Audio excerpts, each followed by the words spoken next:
देख देख के आ गया, कोई मतलब नहीं। सबसे पावरफुल आत्मा की यात्रा तो भयंकर है। पूरे ब्रह्मांड की शक्ति को अपने अंदर खींच लेता है।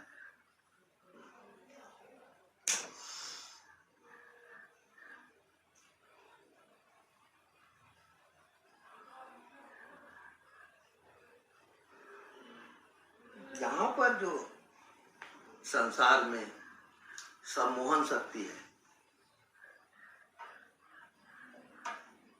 ये उसका एक थोड़ा सा झलक है।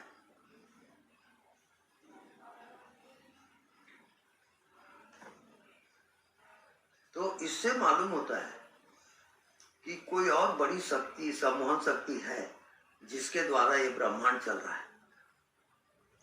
ऐसा है सर्कल।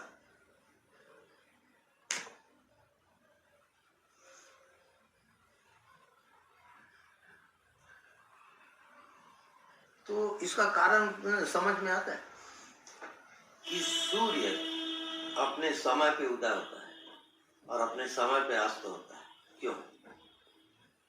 इसका कोई संचालक होगा ना, जिसके कारण ये हवा बह रही है, जिसके कारण ये पृथ्वी है, और जिसके कारण ये सृष्टि रचना का कारोबार चल रहा है।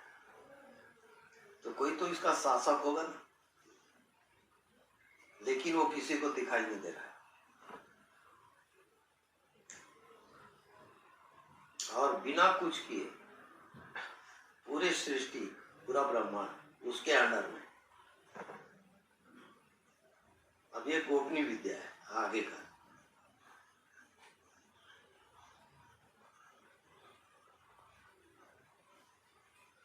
तो मुख्य चीज पहला स्टार्टिंग ये रहता है कि आपके आज्ञा चक्र सक्रिय हो।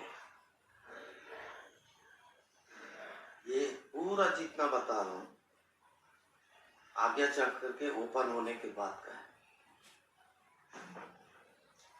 और आज्ञा चक्र यदि ओपन नहीं हुआ तो इन शक्तियों से वंचित रह जाओगे, इसको देख नहीं पाओगे। क्योंकि जब तक आंखों देखी आप की स्थिति नहीं आती, प्रैक्टिकल एकदम, तब तक आपका कॉन्फिडेंस भी नहीं बढ़ेगा। वहां सब प्रैक्टिकल चलता है। ऐसा नहीं कि मैं कह दिया तो मान लो, ऐसा नहीं है। प्रैक्टिकल चलेगा तब घटना घटती है।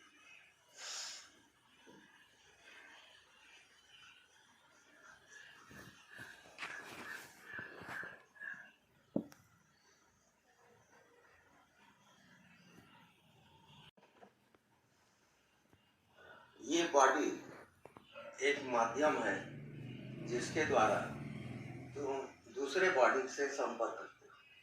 ठीक है? ऐसे ही एक और बॉडी है आपके अंदर, उस बॉडी से ये बॉडी छूटेगा और दूसरी बॉडी आपके अंदर प्रकट होगा।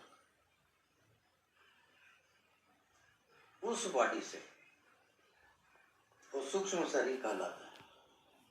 उससे आप लोक लोकांतर कहीं भी जा सकते हैं मिनटों में। इतना पावर वो सब आदमी जानते ही नहीं। जानता नहीं तो क्या करेगा। ये जितना उसकी समझ है, जितना दिखता है उसी में जीता और मर जाता है।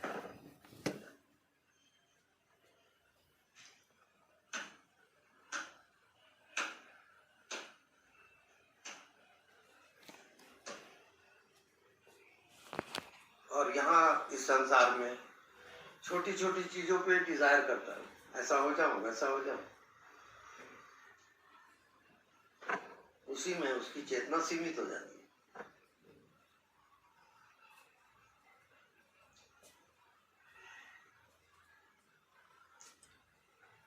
यानी एक और रास्ता है जहां पर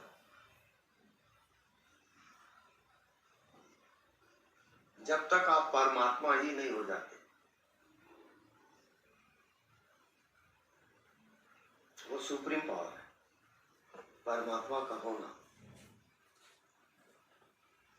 बाकी जितने और पावर है वो सब लो कैटेगरी है। तो वो जो परमात्मा का सत्ता है, वो पावर है, वो बिना आत्मज्ञान हुए नहीं मिलेगा। तो पहले अपने आत्मा का ज्ञान होगा, और आत्मा का ज्ञान तीसरी आंख से होगा, थर्ड आई। थर्ड आई कहीं ओपन हुआ, सक्रिय हुआ, तो आत्मा प्रकट हो जाएगी।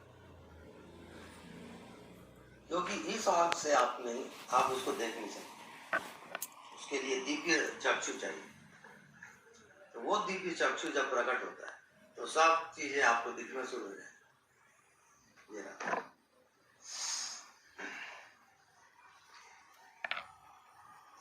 माया का खेल कहा जाता है, और माया आपको देखने नहीं देती, जाने नहीं देती।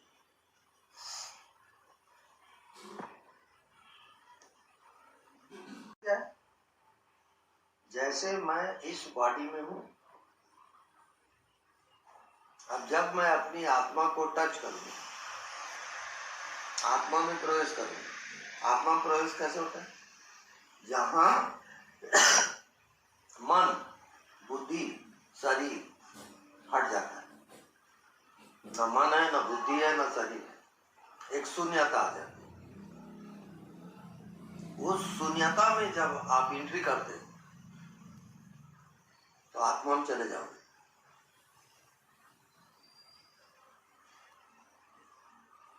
अब जब आत्मा का ज्ञान हो गया,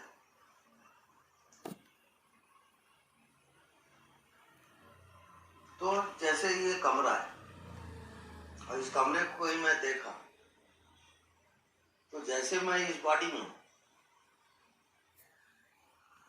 ऐसे मैं पूरे कमरे में छा जाऊंगा। अब जब मेरी चेतना पूरे कमरे से एकाकार हो गया, अब यहाँ पूरा मैं ही मैं हूं, तो यहाँ जो भी आएगा वो डूब जाएगा, उसको ऑटोमेटिक ध्यान हो जाएगा। ऐसा सब पावर होता है। तो एक व्यक्ति अगर पावरफुल है, आत्मा और आत्मज्ञान वाला है, तो वो हजारों लोगों को डुबा सकता है, इतना पावर रखता है। उसकी उपस्थिति से सब डूब जाए, हो जाएगा। ये सब घटनाएं घटती है, मजाक थोड़ी है सब लाइफ।